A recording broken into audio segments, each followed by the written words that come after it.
Le littoral est soumis à l'évolution des conditions océaniques, montée du niveau de la mer, recrudescence des tempêtes, événements extrêmes, érosion des côtes. Valeur économique et écologique, le littoral doit donc être surveillé et protégé.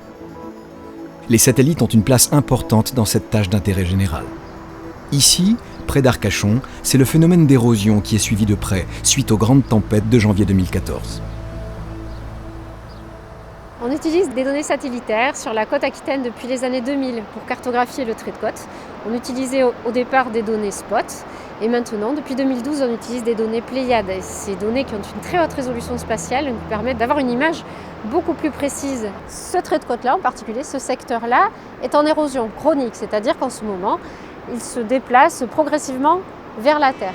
Entre 2012 et 2013, les données Pléiades nous ont permis ici de démontrer que le recul du trait de côte était de l'ordre de 20 mètres. En 2014, du fait des très fortes tempêtes, le recul s'est encore accéléré. L'hiver 2015 a été beaucoup plus clément et là on peut voir une plage qui s'est largement agrandie. De nombreuses applications ont vu le jour comme la cartographie des écosystèmes, celle des zones conchilicoles, le suivi et l'érosion des cordons dunaires ou bien encore l'évolution et la surveillance des passages pour la navigation. Au CNES, l'utilisation de plusieurs capteurs dont les satellites altimétriques est de plus en plus privilégiée. Les satellites altimétriques nous donnent le niveau moyen des océans. On sait aussi très bien calculer de combien s'élève ce niveau marin chaque année sous l'effet du changement climatique. On va avoir de nouveaux satellites, comme le satellite SWOT, qui vont nous permettre d'avoir une altimétrie très précise.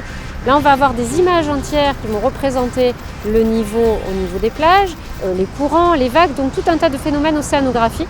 On va pouvoir quantifier très précisément de manière à mieux paramétrer les modèles dont on se sert justement pour prédire l'évolution du littoral. Depuis 2013, le satellite SARAL permet une meilleure focalisation près du littoral, grâce à sa nouvelle fréquence en bande Ka.